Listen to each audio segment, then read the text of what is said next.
regions, and this resource handling is mostly done there. And of course, if you remember the slide from Peter about the interrupt routing, all this information is stored in this DSDT table. And especially this IRQ routing is stored in the PRT methods. I will show in next lecture more, when I will be speaking about porting this porting coreboot to new motherboard. So I will talk more about it then. Okay, because the ACPI is somehow trying to be generic for the operating system. So, for example, there are stored values which operating system has to write to some certain registers inside. So we will see. If you take this table and disassemble it back to human readable form, it's around 10,000 lines, so it's quite huge. Here are some examples. So on the left, I have just taken very easy and very generic stuff like this real-time clock. I think you were also mentioning it. So this real-time clock are on ports 70 and 71. So these are defined resources. So if operating system asks device RTC0, what are your system resources? So this method CRS gets executed, and this is returned to operating system. So it starts at address 70, and it's two ports in total. And IRQ 8 is used. So similar is on the other side. It's for the TH2 keyboard. I think there is some method which is called stay and it's just status if the keyboard is there or not. And you can see it's, let's say, Turing complete language. So you have the ifs. In the new specification, you can, or the new revision, you can add whiles, and you can program whatever you want there. So here's a little example. So you can shift left and do the conditions and return values.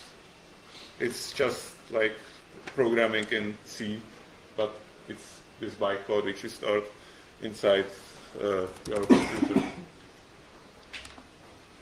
So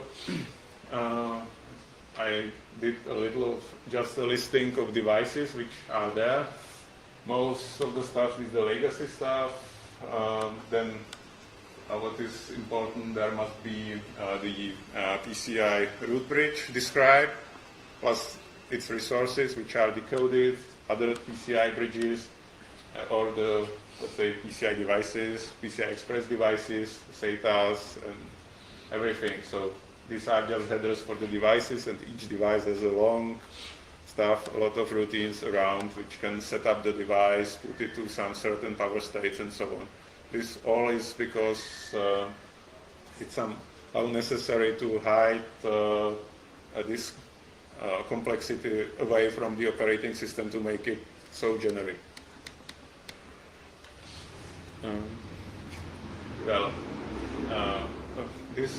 There is another table, which is not the DSDT table, but it's also important. This table describes where are the APICs, what addresses are for the APICs, what are the IDs of the interrupt controllers inside CPUs.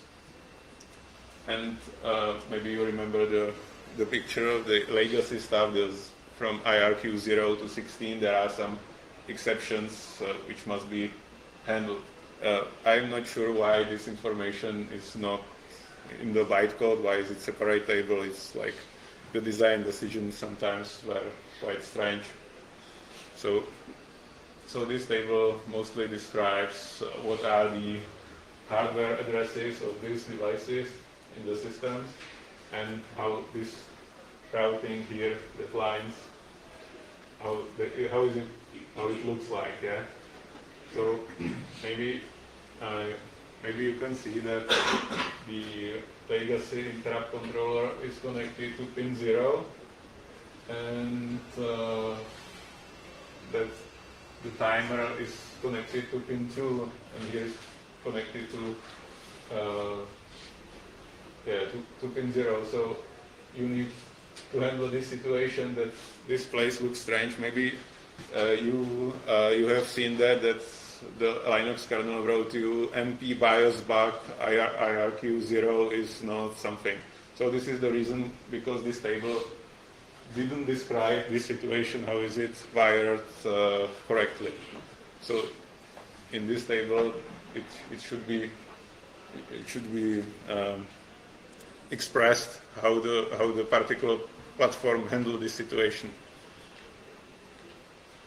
Yeah, so because this was enough with the software, maybe a little more words about the hardware.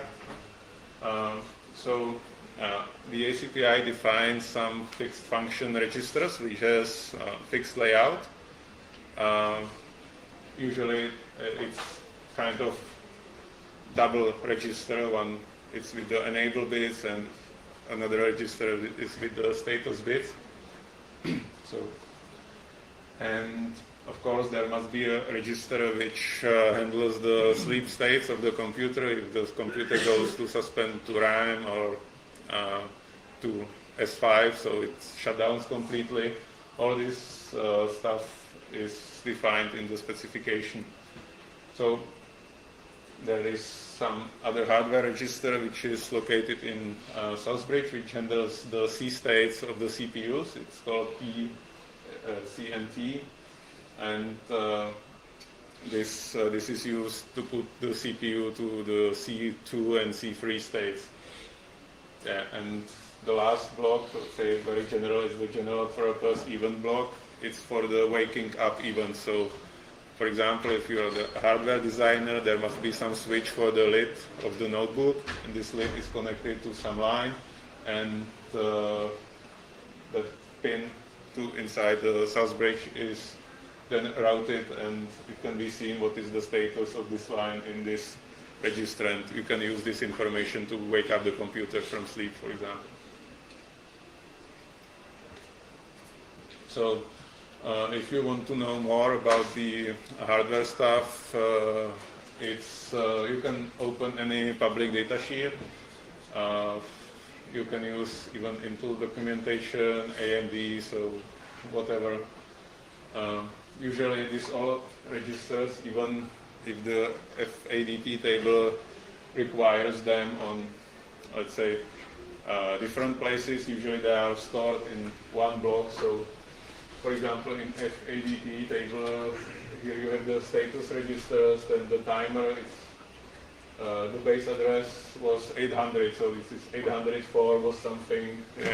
Maybe you remember it from the previous slide. So here is the C state control, so C2, C3 states is the level 2 and level 3. What is quite interesting is that the CPU is then put to sleep, and you don't write to these registers, you will read them. So it's quite, you must be very careful if you are doing some register dump of this memory area, because if you do that, you will do the reads. And if you do the reads, these registers will be read, in fact, and the CPU will be put to unexpected sleep, for example, or the machine can freeze while reading some region. So be careful when doing some experiments like this, because I don't know why they design it this way, that reading will cause something and not writing.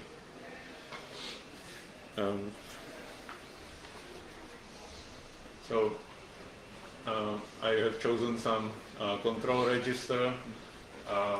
Here is what's important. If you, for example, write your own program to switch off the computer, all you need is to write to the sleep type register. I think if you want to suspend it to disk or to even lower state, you just need to write this magic value there. This is in Linux. It is done that these bits, or the meaning of the bit, is stored in the DSDT table.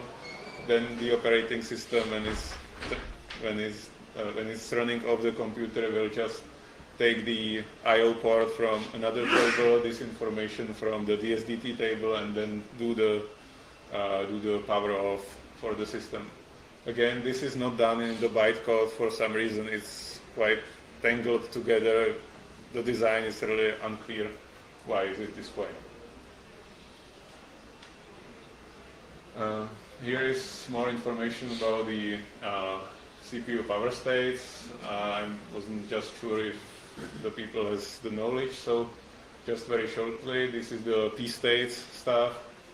So the CPU thread driver uses some information from ACPI to put the processor to different voltage and different frequency.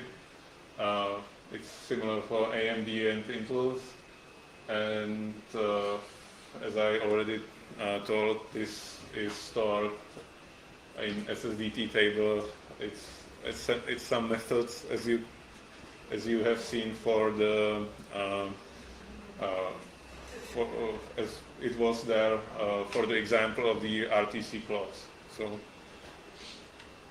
yeah, so if you want to learn more about this kind of stuff, we can now use some utilities and to actually look to these tables now. But unfortunately, I don't have any clock device, so what's the time, please? It's 20 minutes. Left. Yes. Yeah. Okay. So, yeah, maybe it can be. Can you make it white on black? Easily, maybe. No.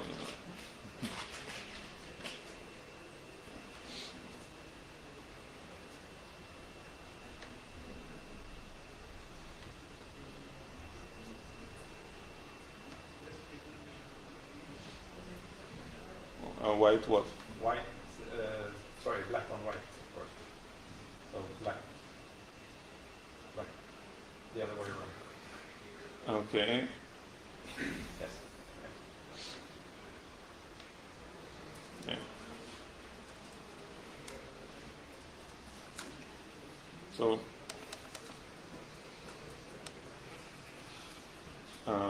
if you install some utilities, I think it's in ACPI utils package, so you will get the ACPI dump.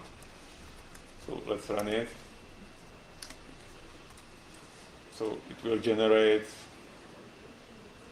just the memory dump of the table. So it will go through the tables as we did in the beginning of the lecture. Here are all tables and all information. And because we are humans, we want some more human readable form. There is another utility which will put it to separate files. So now we have produced some date files which are just the binary files, and because we want to read it, we can use the IACL from Intel to disassemble back. So for example, the DSDT. So now we have produced the DSDT file.dsl, and here is the DSDT table, the bytecode which is put back. There are some funny parts, like maybe it's there. I'm not sure if. Yeah. So depending on operating system, the ACPI bytecode is doing different things to the hardware. So it happens. Yeah. So with this utility, which is described on the slides, you can have a look on all the tables, then take the specification and have a look. So now a bit more information about the coreboot and ACPI. So as the specification is wanting some tables that must must be present in the system. So we need also to provide such tables. What we have done is that we have taken some minimalistic DSDT table, which is mostly empty, just with the interrupt routing. So we have to provide all these tables which are there. Maybe at the end, if there will be more time, we can go through it a bit. Yeah, so just to show you. So each motherboard in coreboot has to have the ACPI. So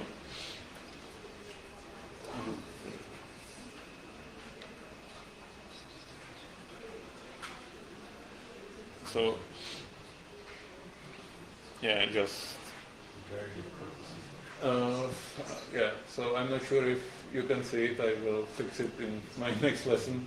So we just construct the tables. We have some callbacks for it. So this is the main routine, which is constructing all the crowd of the tables, putting them into memory. In this part of the code, we are filling up the addresses of the APIs and interrupt the addresses of the interrupt controllers and so on. So everything has to be filled in. The DSDT for the main board is quite easy, I think.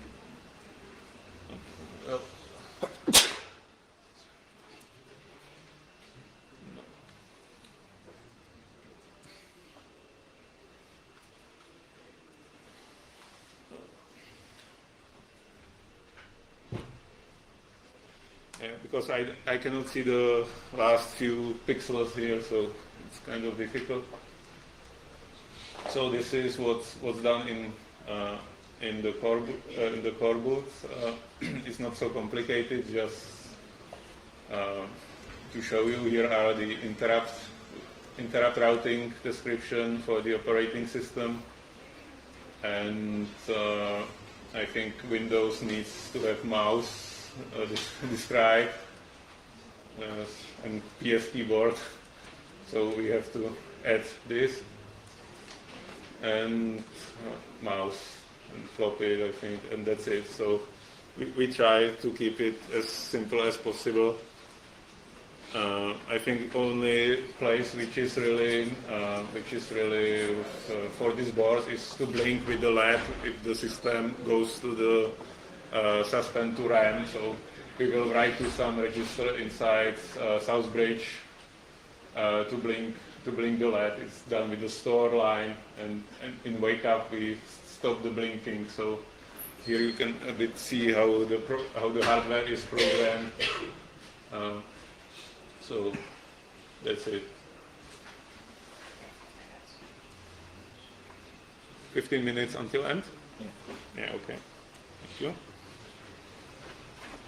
So on this slide is a bit of information about the generator for the bytecode. For the CPU P states, you need to generate this for different CPUs, so you cannot store it in your flash, because if someone changes the CPU, you would need to recompile the coreboot with some different settings, which is quite unpractical. So we are filling those PSS objects on the fly. So previously it was done like that, somebody binary patched the bytecode, just changing the values.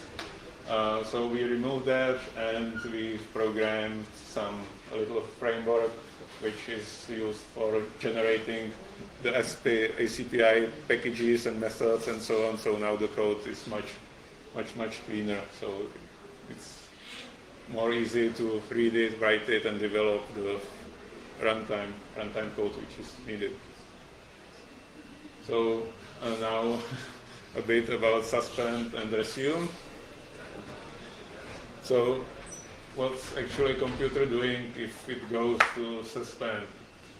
So if you choose the suspend or just write the man to this special file, so Linux will execute in all drivers the suspend method.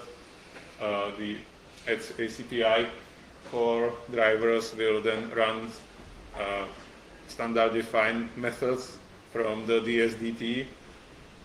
Then the caches get flashed, these caches, and then some value which is in underscore S3 is written to PM1 register, and the computer will enter the sleep. So from the BIOS or coreboot point of view, nothing more has to be done. You can use system management mode to trap this event, so you can do something else just before the computer goes to sleep. So not the operating system is the last which can do the write, because the system management mode can catch the write to the register and do whatever it wants. So from the hardware side, it's a bit more complicated. So the operating system writes to the sleep type register, then some message is generated to CPU. It's a bit similar when the frequency and voltage is changed.